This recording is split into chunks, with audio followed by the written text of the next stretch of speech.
Hello, welcome to Z Explains BG and playing a 5-point match on backgammonhub.com. Good match to my opponent, and we'll see how it goes. He is erroring. That is an error already, I believe. Yeah, you're not supposed to.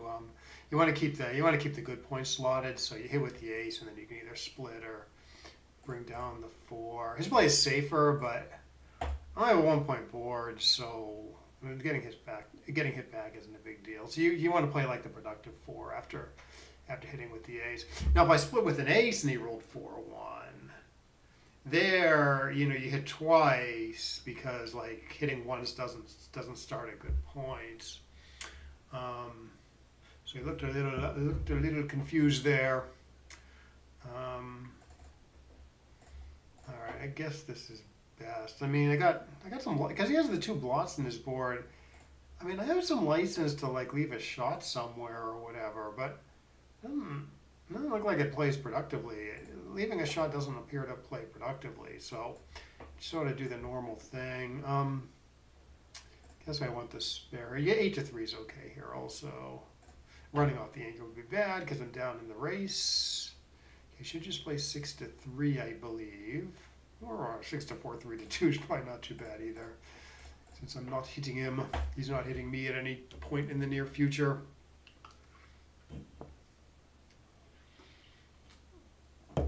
Alright, this is looking pretty bad. In fact, this should go double take, I think. 17 pips, so pretty big pass on the race alone, but a lot of contact left. I think there's enough contact here. My board is sound, and you can take a little deep at this score in non-gammonish positions. Yeah, you could just make the 2, but it's not like he should leave me a shot with anything. Pretty sure 6-4. Nah.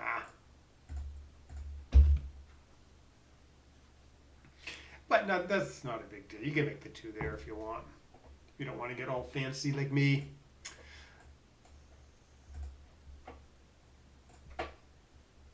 But my play sort of gave me more flexibility, better chance to build the 3 points. This is looking, winning chances have diminished quite a bit. I'm not getting gammon here very much. Although my mind's on it like a little bit. Like, I don't know, best for the win is probably to leave the 7-point slotted. Maybe not, because this is better for the race if I roll boxes. Alright, let's save a 6 for now. Okay, gotta go, and then yeah, running looks pretty hopeless. So can probably stick around another turn or 2. Oh, he's just clearing the 6. No, give me 4 blotters, but he loses fewer races. If you're gonna do this, though, why not just take a bunch of guys off the 3 and leave 4 checkers on the 6-point though? It seems like an okay play. Say it's safest, I think, because I gotta run with a lot of my numbers, or crunch my board horribly with like a 5-4. Oh, that last ace was a little wrong. I should play 6-5 to get 3 guys off on double 5s because I'm desperate.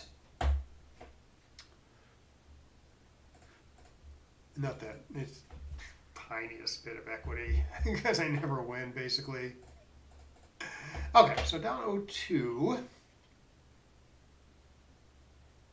Okay, let's play the gammonish, trying to get in a quick cube. Should slot here, I think. At least for money, you slot there. Probably at the score also. Well, all the 5s aren't great. Running out's not too bad, but it's kind of a lot of shots both here and there. So maybe there's enough reason to do this. I don't know. This is a little fishy looking though. He should definitely hit twice here, which he's about to do. No. Yes, good play. Let me start up XG for the post-game analysis.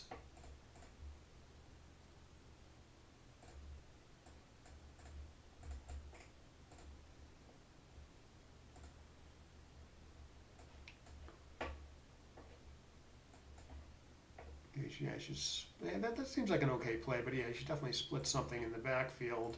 At least split something. You know, he could also like justify not making the 4 point and make a better anchor. Because that's where all the that's where all the stuff is. There you go, decent play. Assume I'm doing this. I mean, I do want to hit him. And then actually 16 to 10 is at least okay, because it's not hard to split later. And no, this is better actually, I think. Because it's much better builders and many fewer shots for him. And it's not hard for me to split later with such a thin position over here. In fact, I can, at the score, maybe I can actually cube this.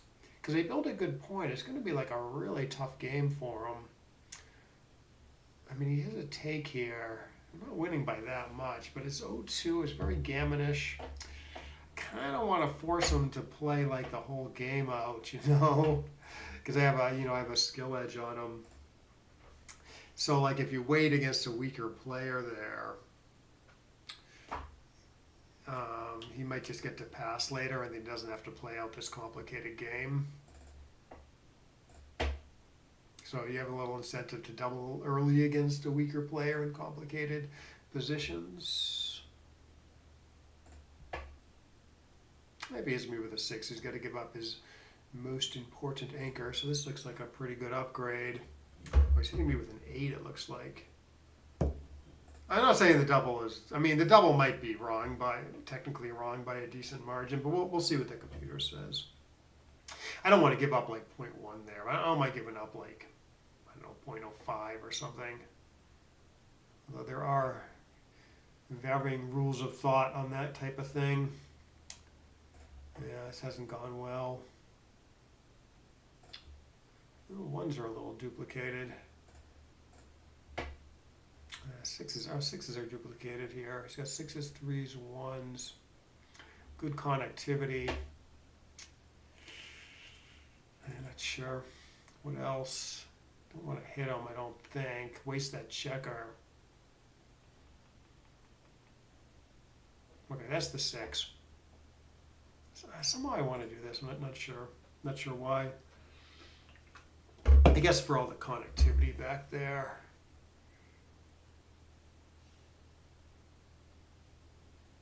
All right, he can only hit 1, so this is good news.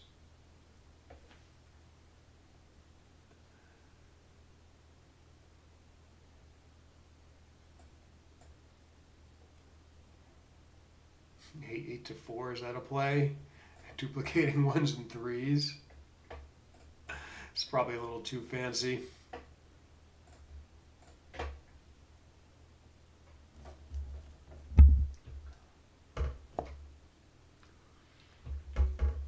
That'd be funny if that was the right play. There's some chance. It's not completely crazy. Because it's so good to fill in this point, you know.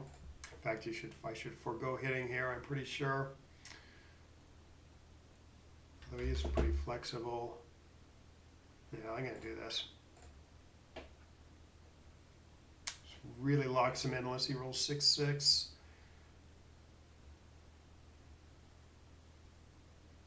This would be a good play if he makes the 2, I think. Yeah, it seems right. I'm still doing okay.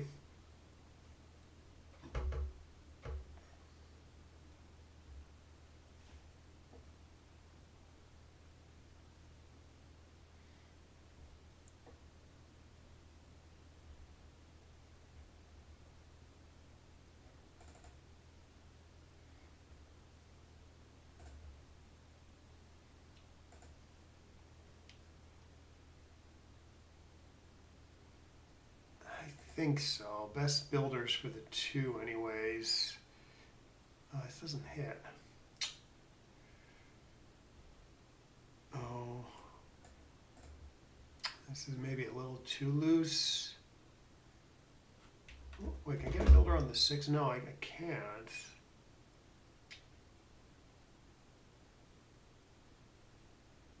4, 5. No, I'm gonna try it because it stays out of range. It keeps the outfield checker out of range from this guy, so it's not that much more dangerous.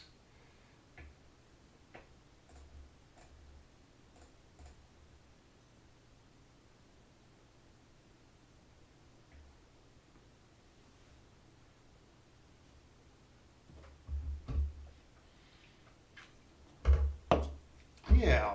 So you cover and play, I guess 6-2. I don't want to get hit in the outfield too much. So I would do this as well. I guess I make the ace.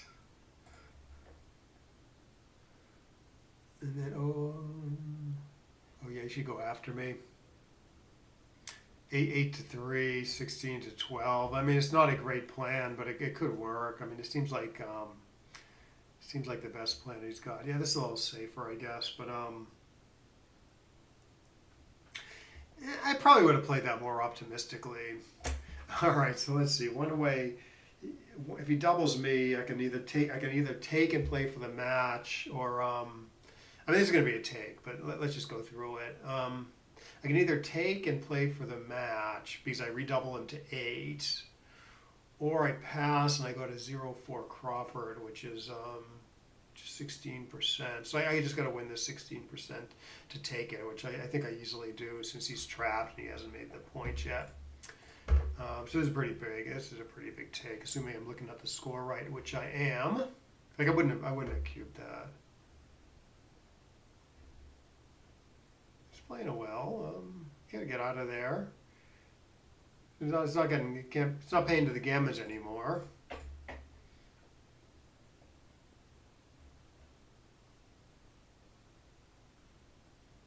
Yeah, he still has problems.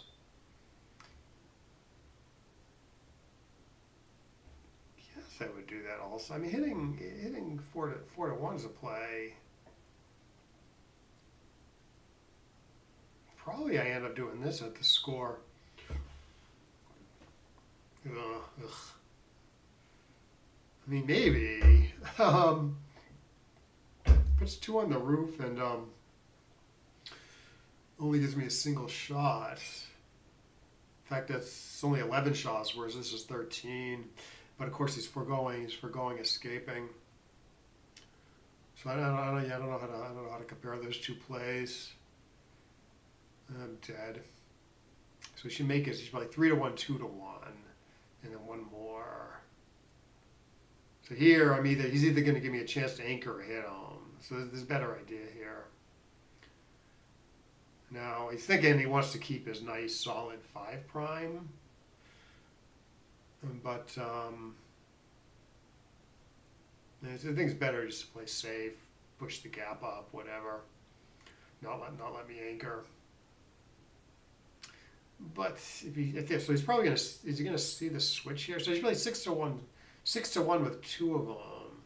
Again, not letting me anchor unless I roll exactly 6-6. You might not do that if you had like a ton of work to do, bringing the guys around.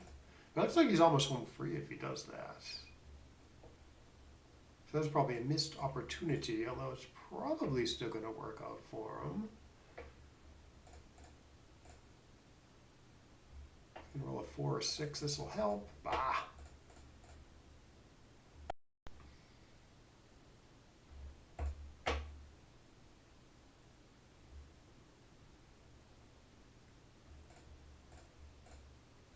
Ooh, shot.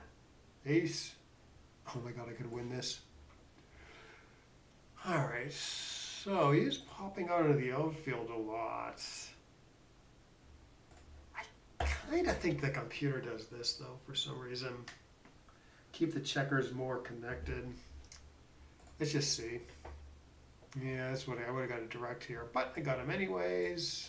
And I guess I got a lot of fly shots there. Alright, I don't know whether to slot the 6 or not that I have the opportunity.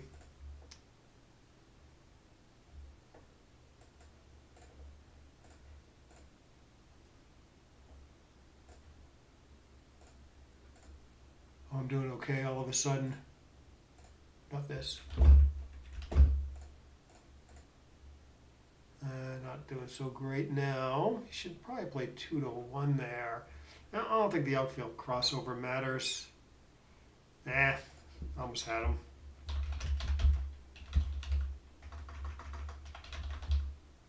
Nice and well played. That's nice. He seemed to play most of. He seemed to make some good plays there. Although obviously he missed some stuff. Okay, I played a 2.7, which we'll take. Okay, let's go to XG mode, and then we'll take a look.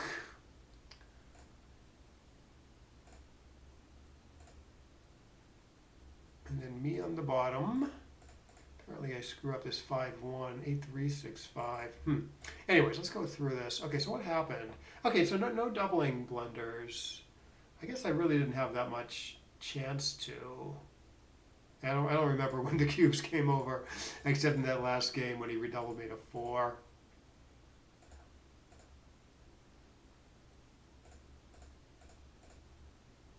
13, nothing better than 13 to 4. Yeah, you could play 8 to 2, 6 to 3. I guess I'm not sure why you would do that. This would be okay. Here it does want to play 8 to 3. I know I thought about this. What's the big deal? It's only 0.014, but I was a little surprised that it likes this. So it wants to do this, stripping the 8 point, leaving the spare on the midpoint, starting the 3 point. It's probably just valuing having both the 4 and the 3 points started, because white, I don't think white is ever leaving a shot this roll. So I thought in those terms, but I was thinking, well, the blot on the extra spare on the mid might not be easy to put into play in an effective way. So that's why I did this, because this should be easy to play from here productively. But I guess maybe the computer's right in slotting the 3 is worth more than the slightly easier way to play, slightly easier play after my play. And then, oh yeah, double take. Yeah, that seemed fine at the score. Yeah, take is much easier than the double. A good double by the opponents. This is fine. This is fine. Okay, here it's thinking about the race a little more than I did. And this is a little better for the race. This is a little better for building the board, but it's not like I'm hitting him anytime soon. So maybe the computer has a point. It can always build the board later, if it rolls, if it doesn't roll 6-6 or whatever. Oh, hey, Alex, good to see you. So 1-1, and then I basically just lose this. Oh, he had some non-trivial plays, like 3-3. You can play completely safely, but I guess the idea is you can do this. We can put it up on the board. You can just clear the point, but I guess the idea is you never win a gammon, and you lose the occasional race when I roll 6-6-5-5 in the next few turns. So yeah, so best seemed to be ripping 3 checkers and then playing 4-1, leaving no blot numbers. A little funny to be void on the 3 and 2 points, but it meets the requirements of the position, Takes 3 checkers off and I can't stay around forever. So he just plays a little weird. Just taking 2 off the 6, leaving 4 blot numbers where I'm pretty happy to stay back. Might even stay back there if I rolled small. But anyways, I lose. Yeah, I don't know what to do here. I guess my plays are a little bit strange. Like, the way I usually think about these decisions is putting a checker on the ace point is just bad, right? It's just a purely bad thing. But oftentimes it is still good to do it for tactical reasons. Almost never for positional reasons in the opening. But for tactical reasons, it makes a lot of sense.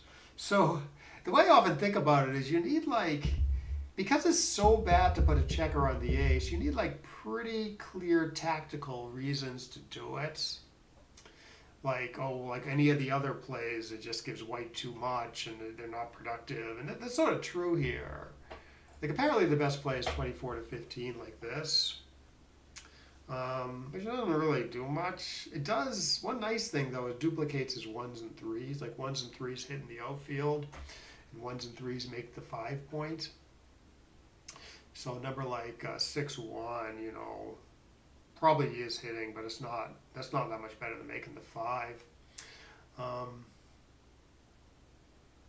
so I guess there's real duplication here. So I guess that's reason enough to forgo the ugliness of hitting off the ace by by a decent margin. My play's not crazy. I guess it makes a good play there, hitting twice. I get a lucky roll. Yeah, 2-2. You can do a lot of stuff. Fine. Oh, so I guess I was gonna like my cube this game. I thought that my cube was actually probably a little wrong. So it says you can almost even cube this. I mean, white has this backgammon formation, but it doesn't rate to be. I mean, it's not, well, one, it's not clear he's going to be playing a backgammon, and two, if he is playing in the backgammon, it doesn't rate to be very well timed a lot of the time because I still have these. He's not, he's not down in the race enough. So it's a little unclear, like what kind of game plan he's going to be playing. So, given the score, computer doesn't think it's crazy to cube this, although it thinks it's definitely wrong. Okay, so I make an okay play with the 6-4 here. I thought maybe the other play would be an error.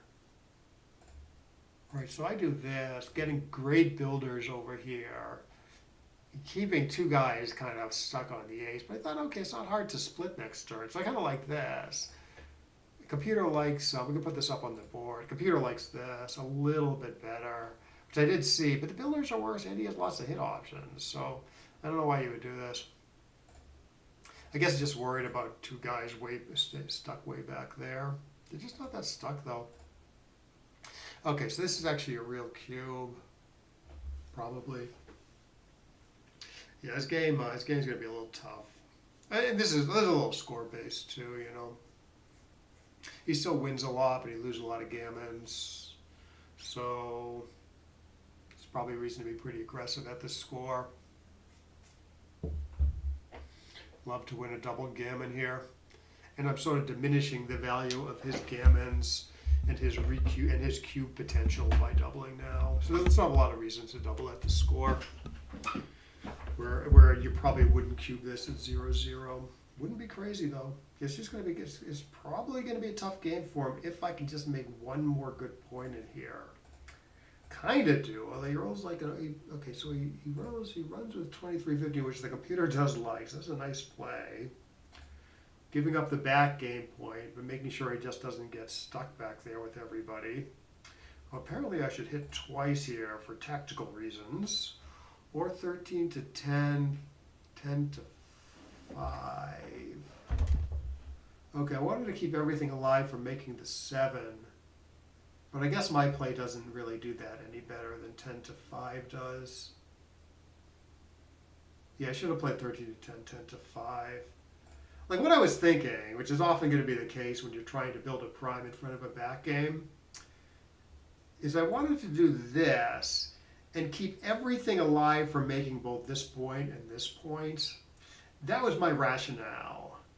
The problem is there's this big stack on the 8 point that, you know, I'm not going to be able to use all these checkers to make those 2 points, right? It's going to require like perfect rolls. So it's not like this is an efficient way to like keep the builders alive. Meanwhile, if you do this, the better play, you still have 3 builders for the 7 with this guy here. And so the thing I didn't like about this is this guy is now not alive for making the 7, but yeah, that doesn't, because there's too many checkers on the 8 with the other play, that doesn't matter. But anyways, this other tactical idea where you hit twice, try to minimize the chance that white makes a second anchor. Which I didn't, I think I saw it, but I didn't seriously consider it. But if your only goal is to keep white from making a second anchor, that's what you do. Okay, a good play here. Obviously I'm leaving a 6 shot, but he does have to give up the very important anchor to do it. And I like the nice solid 4 prime. Hits me with an 8, I assume correctly. Okay. Okay, good. Everything is fairly close here. I wasn't sure between this play, which sort of disconnects the checkers a little bit. Right, because like this guy and this guy are within 6 of one another. So that's why I did this, to keep the checkers a little more connected, but it's a little more exposed to being like hit twice, for instance. But luckily he can only hit me once. So I guess he can hit twice if he hits off the ace, which the computer does like. Oh, what's the hit here? Yeah, this surprised me a little bit. I thought I was going to be making like a good play here, really locking in those 3 checkers behind the 5 prime. I think a lot of strong players would do this. I guess it just get, okay, so we can put it up on the board. I mean, it's pretty awesome structure on the home front. But it does give white a lot of freedom to hit or build or attack inside. So what does the computer's play look like? Yeah, I guess the computer's play does a lot, right? And not only does it hit, but it's like it's hitting at a time when you're sending a 4th man behind this nice prime. You know, he might make a second anchor, but again, it's going to be like kind of a tough game for him. He's not down in the race enough to play like a good back game, unless I hit him and he like, you know, dances for a while or manages to enter and escape the hit checker. And he doesn't have a second anchor yet. And it gets to play 24 to 20, which is a nice 4. So this does have a lot going for it. So I guess I can see this now. Maybe I would have actually been able to find that if I took a good look at it. So he rolls a 6-6, plays it well. I hit him back. Yeah, I go after him. Let's play 12 to 3, keeping the anchor.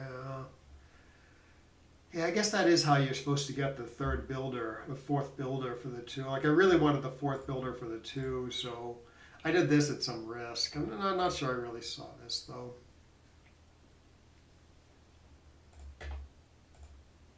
Yeah, it's a common. I've seen this oversight many times, and I've done it many times where, you know, you look to see you can play. We'll put it back. You look to see, I can play 12 to 7 if I want.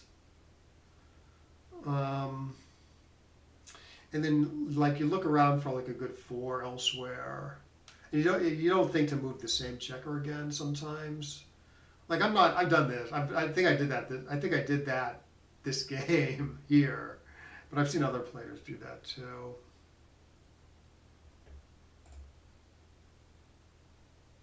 Not that this is that bad a play. Okay, now it doesn't want to play 7 to 3. It wants to play bar 18. I see, get that guy out of harm's way a little bit. Leaving a 5 shot here. Yeah, my play is a little safer on the home front, but it does give white a lot of action back here. Yeah, I thought this was good by him. Okay, make the ace just to stay out of danger a little bit. He goes after me. Makes a good play. I might have gone for broke here and just tried this, which is probably the right play at a lot of match scores. But it gets gammon too much apparently. So he plays like a nice tidy play. But yeah, then his double is going to be very wrong, right? Yeah, his double's very wrong. Yeah, I wouldn't. The way I would think about this from White's point of view, I wouldn't even think about like some people think about like where the doubling window opens and stuff like that. I don't think about that unless it's like a pair off or something or a last rollish position. All I think about, I mostly just think about what Black's take point is here, and then because I'm fairly adept at knowing the match equity table, I know it's like 16%, rounded to the nearest percent. And I just think, Black has that in spades, you know, because White is still stuck. White hasn't made his 3 points yet. Even if he does escape and makes the 3 point, he still might have an open ace point for a while. So it just seems like, I'm winning a ton here still. So nowhere near 16%. So if it's nowhere near 16%, and he's up in the match like this, it can't be a cube. It's just too far away from the take pass point. When your opponent has an auto, you double him. She doubles me to 4. I redouble him back to 8. So I have this automatic double there that tends to shrink the doubling window. In other words, he needs to be closer to the take pass line in order to get a good cube in. So that's why it's such a big error to double that. Okay, so the 1-1 he played wrong, right? Although not too bad. I honestly thought his play would be a blunder. Like, to me, it's like really clear to play 3-2, 3-1, 2-1, and then some ace in the outfield. Because it doesn't, it keeps me from anchoring. You do his play, I roll an ace and I got some extra chances there.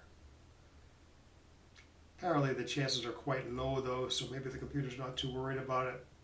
But it still likes making the ace. Yeah, this is sort of similar, right? You want to keep me from anchoring, so you play 6-1 squared, kind of killing these two checkers a little bit because they got nowhere to go now. But the thing is, he's so close to home that he doesn't really have to worry about the dead checkers that much. So he should play like this. Unless I roll 6-6, he's almost completely home free. But yeah, he lets me anchor, and then I'm going to cause him some small problems. I rolled really badly until I hit him. Yeah, see, I don't know. I think a lot of players play 18-14 here after hitting to cover the outfield.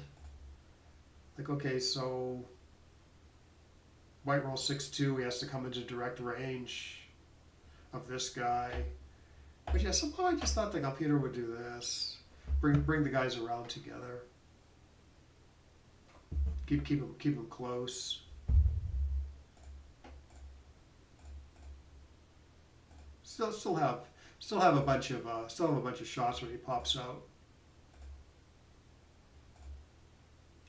Yeah, I could keep things in the outfield, but it didn't look like I was covering that many numbers that well.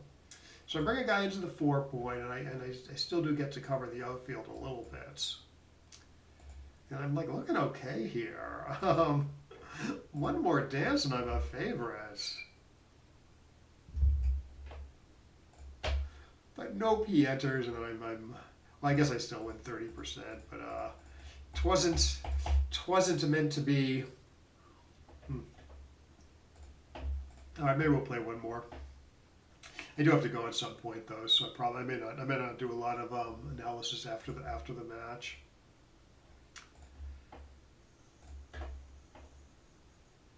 All right, Nicolas. See if he wants to play a fiver.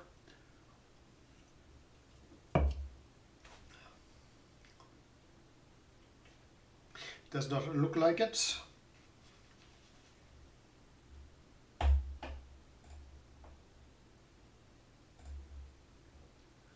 Moodloo. I think I played this guy before. It was just casual speed. Okay, so he does want to play with a normal. He's inviting me to a normal clock.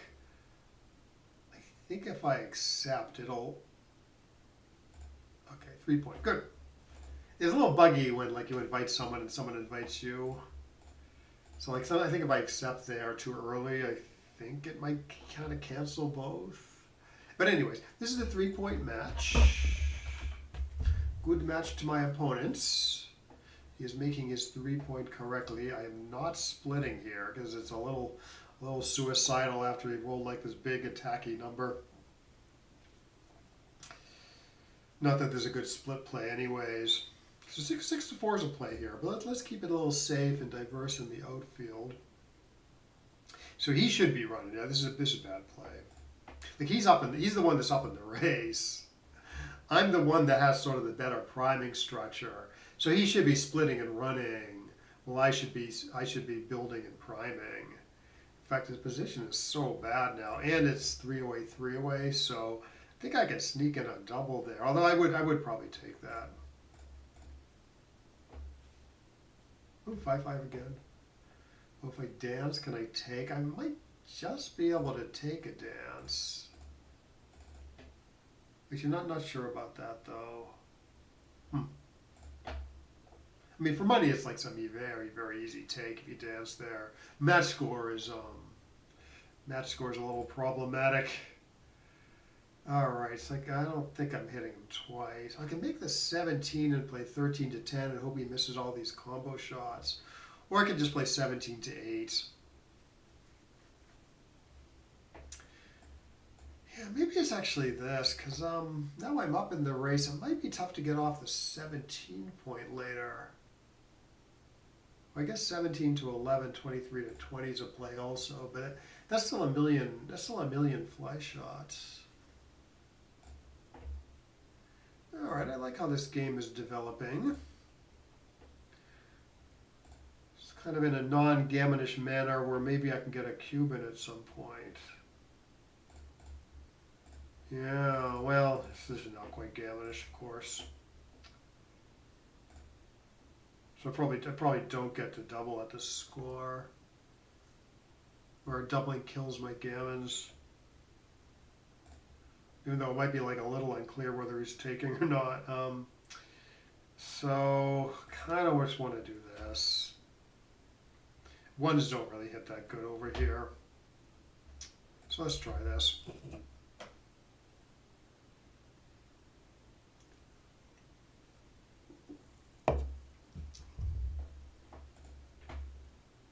Okay, I guess this is the plan. And 4, 7 or certain 12s, good.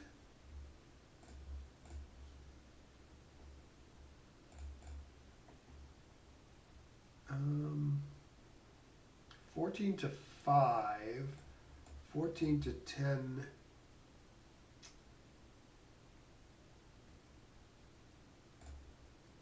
$13 to 8, it's a little safer, a little more solid, a little worse builders though.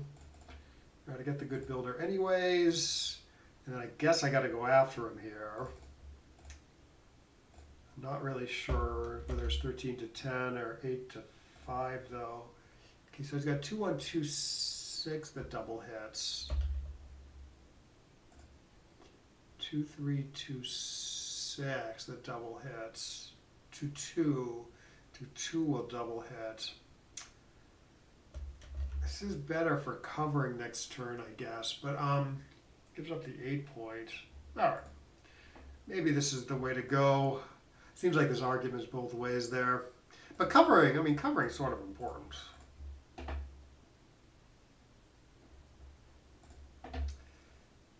A little awkward. Should be okay. Should be okay. Good. So let's see. The gammon price is the gammon price for undoubled gammas is actually pretty high at this score. Like gammas are undoubled gammas are extremely valuable for me. So I was gonna say, oh, I might play a little aggressively to bear off at some risk, but one, there's no opportunity to do it. And two, I'm wondering whether the gamut's just like locked up enough that I don't have to worry about playing safe.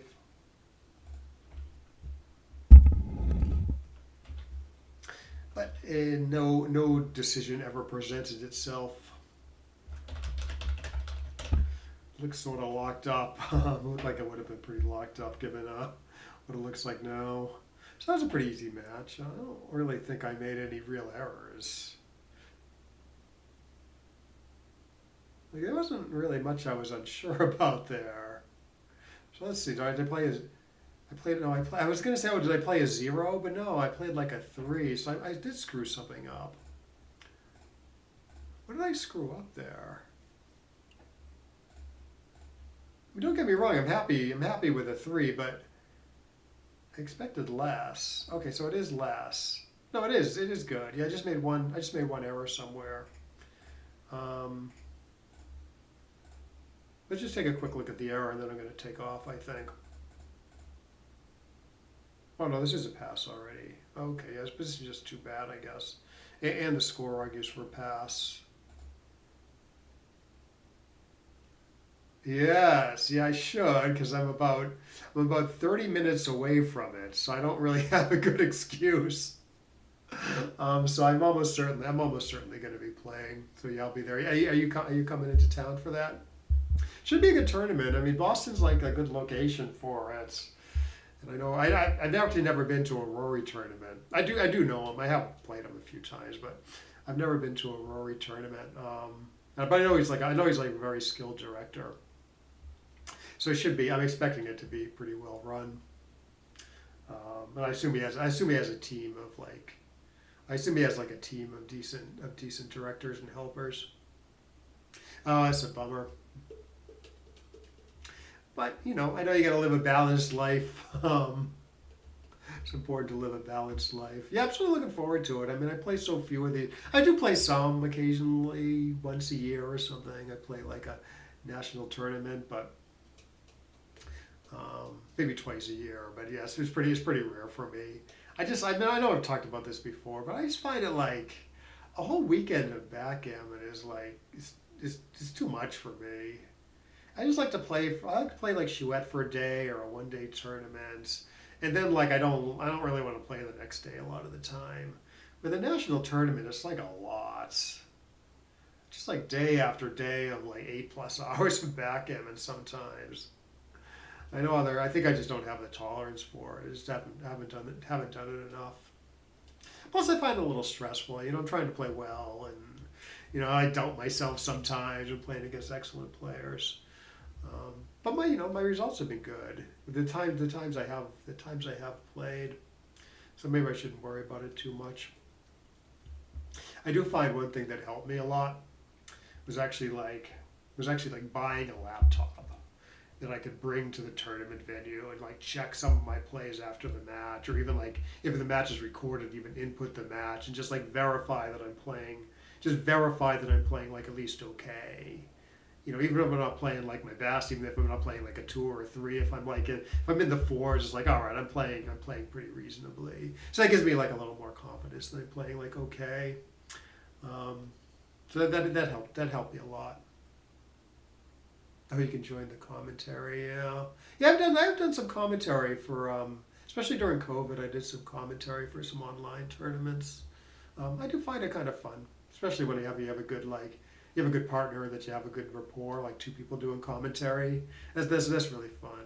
I like a fun match during COVID where Matt Rayclitus and I did some commentary together. We're friends, so we had a good rapport and a great time. So I'd like to do more of that. I'd be open to doing stuff like that. But the tournament is here, so I do tournament's like really close to me, so I should play and represent the area. So I wonder where my error is. Yeah, this could have been an error, but it's not. I thought there was some chance this play was correct, where you play 23 to 17, 13 to 10. But the thing is, up in the race this much, it's not 17 points. Not a great point because you're going to want to get off it pretty soon. It's not going to be easy to do that. So even though I'd rather have the 17 point than not have it, 17 to 8 is sort of good too, in that you're not leaving a million fly shots in the outfield. Yeah, we could put the other play up on the board, which I sort of dismissed it. Yeah, I just didn't want to leave 7s, 8s, and 9s.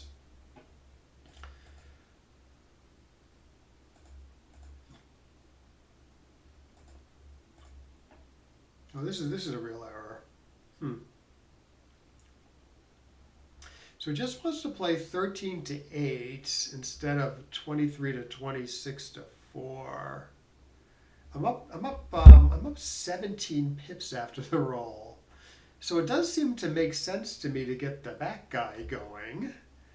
And 6 to 4 is sort of a fine too. I mean, maybe you want the guy on the 6 and not the 4 with the 5-point open. Maybe.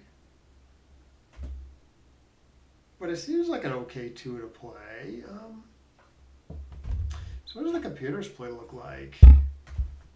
Distribution is nicer in the outfield here, I think. It is nicer in the outfield. And the backman isn't really stuck back there. It's very easy to move that guy next turn. So I kind of see what the computer's thinking, but I don't know, my play of this, 23 to 26 to 4, we'll put it up on the board. It seems like a very natural human play to me, Up in the race, get the guy going, play like an okay 2 in the home board. I'm sure I would do this again. Unless I was thinking, unless like I remember this exact position and I remember, oh, I shouldn't worry about running the Backgammon because it's just so easy to get going later. So the better distribution in the outfield and on the home front's more importance. Like I believe the computer for those reasons. It's just hard to, I don't know, it's hard to think in in that fashion. Okay, but there should be one more error somewhere. Now this is good. This is a good play. Yeah, not too worried. It's a double shot, but I'm not too worried about being hit here with aces, right? So it's just I'm just worried about sixes. And it's like seems acceptable risk for making this awesome structure. Meanwhile, it doesn't really play productively elsewhere. I guess my second choice is to run from the back. You know.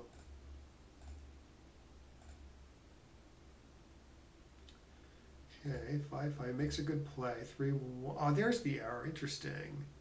8-5-4-3 not hitting.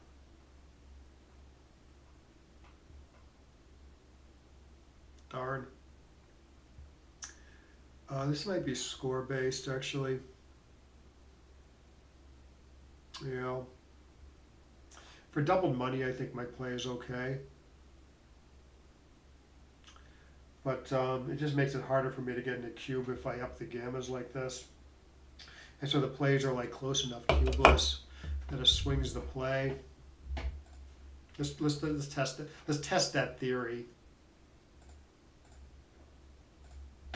On the other hand, gammons, like I said, undoubled gammons are like very valuable at the score. And my play definitely ups those.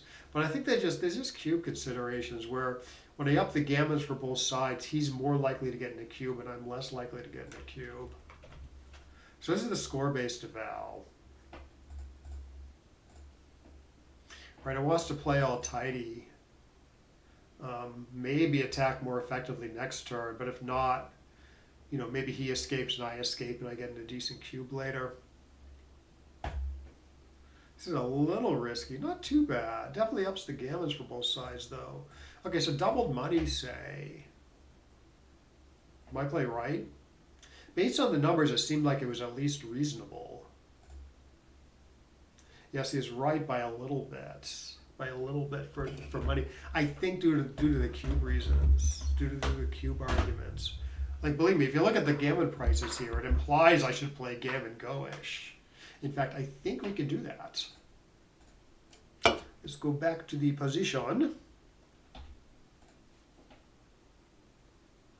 So I'm up 1-0. I'm up 2 away, 3 away. You go to analyze cube information.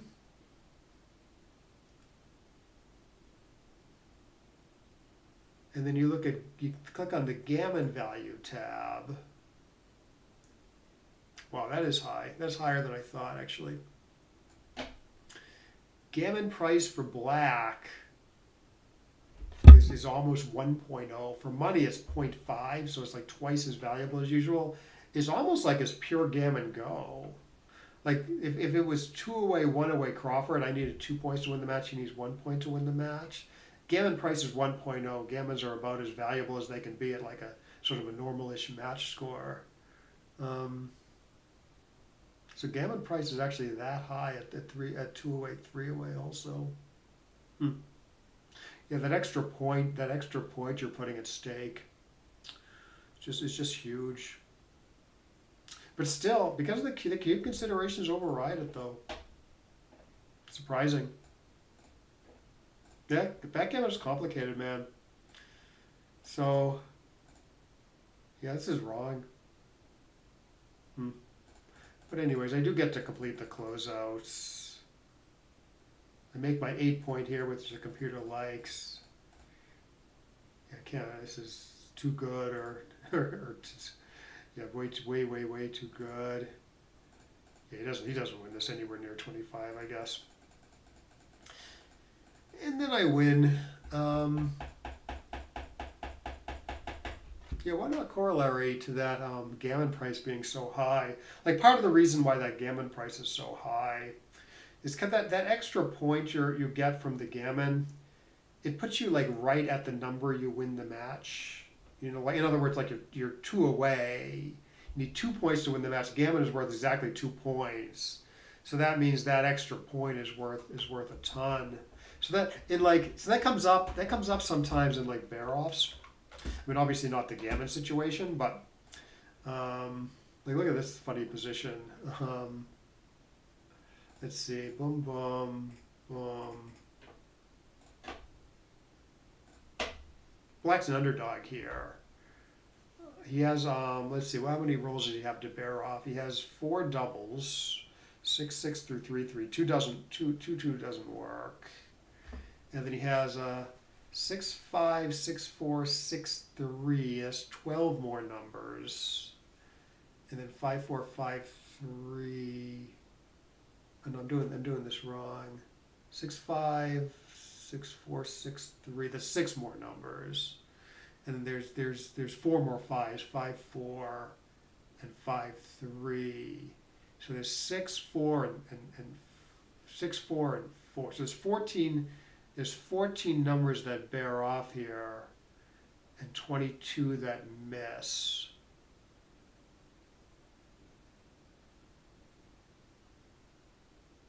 Okay, so this is just barely not a cube, I think. Let's look at something.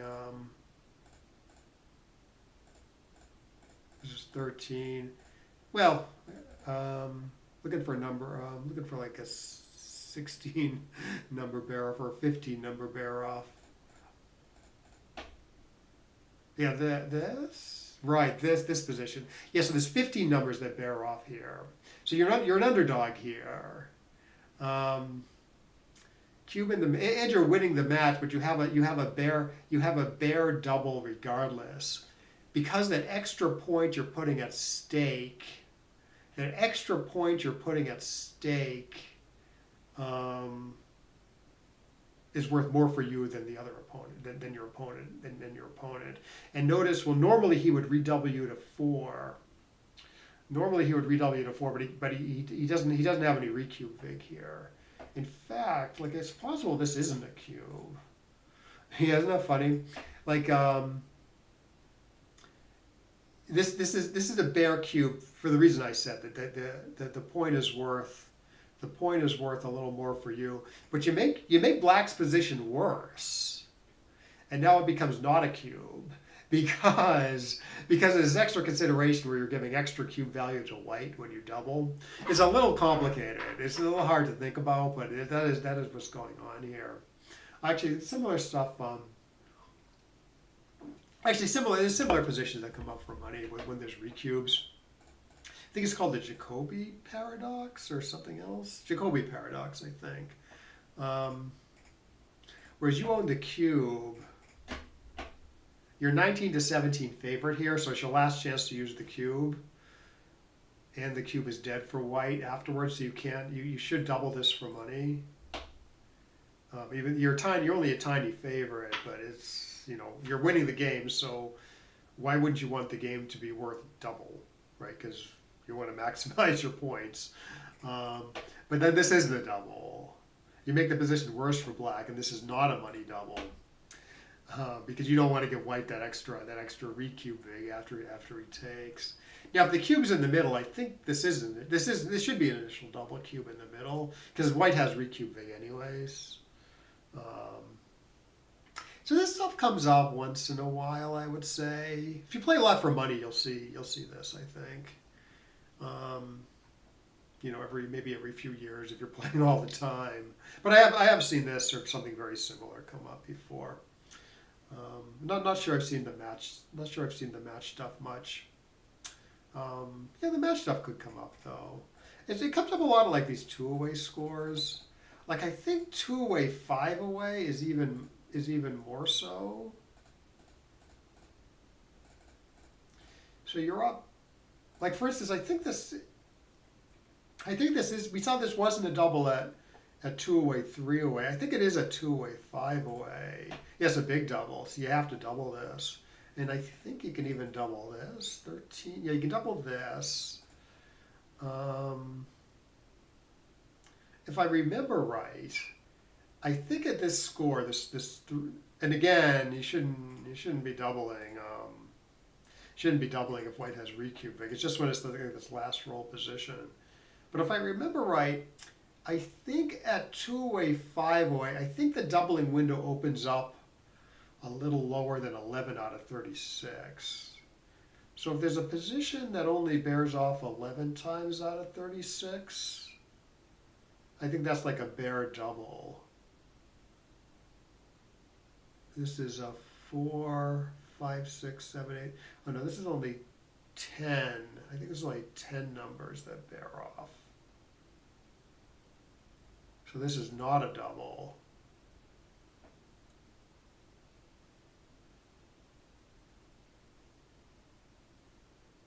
Isn't there a position that, no, this is also 10. Is there a position that bears off 11 out of 36?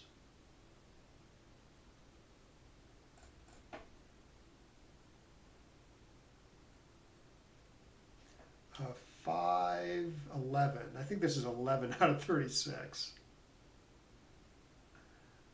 So this is a bare double at this score? Yeah, this is a bare double. So I am right about that. Yeah, so 2-away, 5-away, the doubling window opens up at 11 out of 36. Now, of course, you're giving your opponent great recube, so you don't double this unless it's like a last roll position. I think at 2-away, 4-away, the doubling window opens up around 13 out of 36. And at 2-away, 5-away, the doubling window opens up at 15 out of 36, which is what we saw.